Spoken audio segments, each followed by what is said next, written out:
Contact with Silver Beings. September 23, 2014. As long as you are unwilling to take up the creative ventures so many of you are destined to take up in this transformative time of heightened consciousness and awareness, you'll have difficulty finding the divine flow you seek. You can feel and access this flow at any given time, but it requires the willingness to allow your ego-driven perception and everything that comes with it to fade and be replaced with the infinite, omnipotent love of your opening and expanding hearts. You have the opportunity to feel and radiate an increasing amount of pure love energy for the rest of humanity to absorb and benefit from, but you have to be committed to your missions if you want your work to reach the millions of other people it can potentially reach and touch their hearts in a way that inspires them to become active in raising humanity's vibration. You have the complete and full ability to do anything and everything you put your minds to, but the ego will do everything in its power to stop you from living up to your potential. We highly recommend soaring in the face of any attempts on the part of the ego to keep you from doing the things you're on the earth to do, and the longer you let yourselves be held back by its attempts, the longer you'll seem to continue to falter. Willingness to work hard. We note that many of you are more than ready to start flowing in ways you haven't yet been able to, but you'll have to be willing to work hard when you could otherwise rest or keep yourselves from completing your respective missions.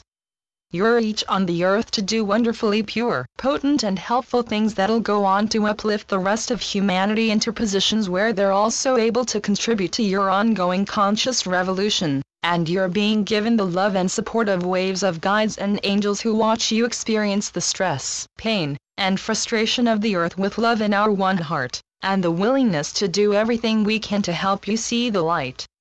As we and plenty of others have said before, creativity will help you find the higher state of consciousness so many of you seek, and we never recommend departing your creativity in favor of other things that, as you'll find, don't satisfy you nearly as much. Creativity is more important than we can hope to express, because it helps you find the brimming state of consciousness that seems unattainable otherwise. It's very attainable, but it won't just come to you. You have to willingly reach out your arms and grasp it. You have to be willing to follow the creative routes you enjoy if you want to do anything significant or find a higher vibration, and as long as your willingness is stronger than your illusory tiredness, fatigue, or depletion, you won't have any trouble finding the creative flow you seek. For many of you, the creative acts you enjoy the most are becoming far easier and more enjoyable to do, so why not pursue them with all of yourselves? Why not do everything you can to find and remain in the loving, creative flow you enjoy so much? From our perspective, it makes perfect sense to embrace your creative roots and continuously occupy yourselves with them, because many of you are on the earth for the sole purpose of doing them. You're obviously on the earth to do more than simply express your creativity, but this is the biggest aspect of your missions on the earth at this time. Embrace your unfolding missions, and always keep in mind that you're intended to spread the light from a dark place that's seemed void of light for millennia. You're on the earth to help everyone around you become aware of the idea that something real and pure could possibly exist beyond their conscious understanding, and the best way to do this is to continuously pour your loving energy through your creative works. You'll find that your creativity is dull and unenjoyable if you don't remember to integrate love into it, and in everything you do, you're intended to express as much and as pure love as you can muster up. We can't express enough that tiredness and depletion are only as real as you let them be, and if you feed the idea that you're too depleted to do or complete any given creative work, you'll create this reality for yourselves. We can say with absolute assurance that if you're awake and willing enough in your minds and hearts, your bodies will happily catch up. It goes without saying by this point that you create your reality, individually and collectively, but a lot of souls still have yet to realize that in many cases, they create the obstacles that are before them. The hardest obstacles that seem far too difficult to surpass are, in most cases, created by the seekers who experience them. So we recommend with love that you surpass your self-created obstacles and hindrances, and see that you're on the earth for a very real and important purpose. You can easily surpass any self-created obstacles that stand in your way, and your willingness to surpass them and enjoy your creative flow will always be important. You can do anything helpful or significant if you're stuck in the illusory, depleted frame of mind and heart that so many of you are ready to exit, and with this said, we'll answer the question we've been given today. Question. Silver beings. I have been contacted twice by silver beings. The second time I was taken to their ship where I was levitating with my twin. I looked and noticed the silver beings were wearing Archangel Michael's colors, and I then saw we were one of them, wearing the same colors. As sacred acts were being performed, the energy was intense. I could see the chakras spinning outside our bodies. My question is, why are the silver beings wearing Archangel Michael's colors, and how was it that I could see the chakras spin as if on the outside of the body? You, dear reader, are a part of a wave of seekers who are starting to experience real and genuine contact with your higher self and guides. Your higher self wasn't quite present during this experiences of yours, but the silver beings donning Archangel Michael's colors were your closest and most front and center guides. Michael himself wasn't present in person during this experience, but he was there in another form, watching and assisting your guides with their contact.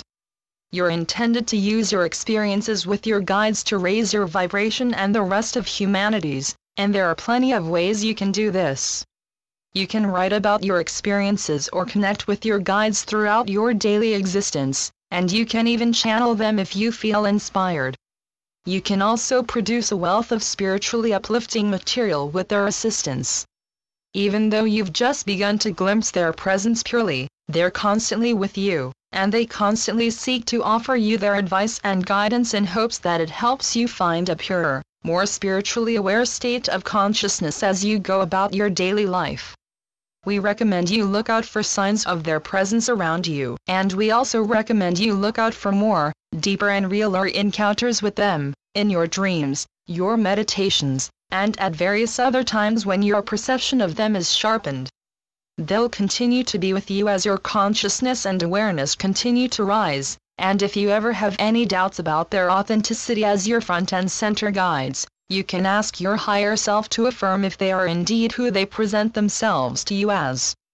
They displayed the colors they did in an effort to display their association with Archangel Michael, who's also one of your prominent guides and the prominent guide of a lot of earthly seekers, and they did this in a partial attempt to help you feel more comfortable with them because they knew you'd recognize Michael's colors. These guides, as well as Michael and every other guide currently assisting humanity, want you to feel as comfortable with them as you can, and the more you connect with them, the more comfortable you'll begin to become, and the purer the connection will be with each attempt you make to open up. Invite these guides into your perception in every moment if possible, and let them know that you're open and ready to connect with them whenever the time feels right, because they have a lot to offer you in terms of personal evolutionary assistance.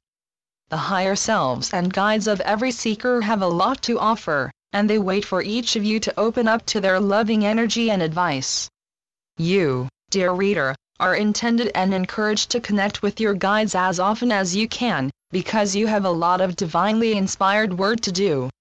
Again, you're intended to use your connection to uplift yourself and the rest of humanity, and realizing this in a pure sense is the first step to using the connection you're now able to make for positive and progressive purposes. Enjoyable responsibility. Should you decide to commit to the role of communicating with these guides more personally, you'll not only be given more direct visions but you'll face a lot of responsibility. Responsibility you'll enjoy, of course, because with it will come a much stronger and more affirmed connection than you previously enjoyed. Your ability to reach a higher state of consciousness every day will grow with each attempt you make to connect with these guides, and despite the responsibility that'll be bestowed onto you, you'll find a greater sense of wholeness and passion by connecting with them than you've felt about nearly anything else in the past. All of this starts with your decision to embrace your guides, and use the connection you can make with them to help all of humanity become aware of the reality of the spiritual realms and the souls who exist in them, and we say with love that your journey has truly just begun. You've just begun to perceive and communicate with your guides in the real and pure way you now can, and you've just begun to use this connection the way it's meant to be used, as something that helps not only you, but the rest of humanity see that the higher realms do indeed exist and wait for you to pick up on them. With this connection will come the responsibility to continuously offer yourself as a conduit for the expressions of your guides and the higher vibrational energy and wisdom they're ready to impart onto all of humanity. And even if channeling doesn't resonate with you or you don't think it's an ability you can hone, master, or even pick up on, we wholeheartedly encourage you to embrace it because it'll help you raise the planetary vibration more than almost anything else. If there are other creative routes you feel more passionate about, however, feel free to pursue them but with the input and influence of your guides. No matter what you choose to do to assist in the restoration of consciousness, your guides are with you to help you do it, and you only need to keep opening up to them and remain open to the direct experiences you can have with them to access and benefit from the sacred wisdom they're imparting onto your mind and heart.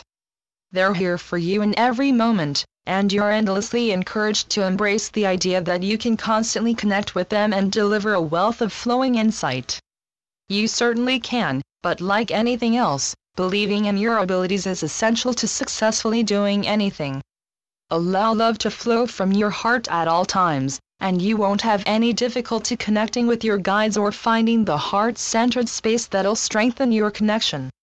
As far as the chakras that spun outside of their etheric bodies, as your consciousness continues to rise and you eventually reach the higher realms, you'll find that you not only possess many more chakras than the basic 7, but that they actually vibrate outside of your etheric body. They're able to exist far outside of your bodies, and in some cases, one's chakras will exist miles away from their bodies for the purpose of picking up on a unique shade or purity of energy. Chakras will also vibrate outside of the etheric body so they can funnel their energy to specific and unique locations, and your guides' chakras were outside of their bodies because they were being used to offer you a wealth of energy that helped you be comfortable with the experience, which could have otherwise been very startling. If you're keen to meditate, we encourage you to envision various chakras beyond the basic 7 floating outside of your body, and blessing various people on your planet who could use the upliftment their energy will provide, and you'll eventually find that your chakras aren't limited to you or the space around you by any means.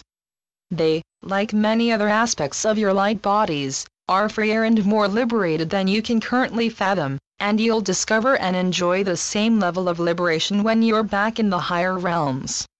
We'll make our final expressions for this communication with appreciation for how receptive a growing number of conscious souls are becoming to the energies and expressions of their respective higher selves and guides. You're each doing far more than you realize or give yourselves credit for, and if you ever do give in to the illusory depletion you're ready to transcend, keep in mind that even when you think you're inactive, you've done and will continue to do quite a lot. The missions of many of you will strengthen from here on out, and all we can advise is to go with the flow and enjoy the ride. You'll soon be far busier than many of you currently are, and you'll enjoy everything you do instead of feeling like it drags on your well-being or your sense of enjoyment. You'll work hard and enjoy the work you constantly do, and you'll feel far more whole and uplifted than you did when you fed the pains and stresses of daily earthly life. This time isn't far off, and as always, you can pull it to yourselves with a little bit of will and intention. Thank you to my higher self and spiritual guides. Channeled through Wes Anak. cultureofawareness.com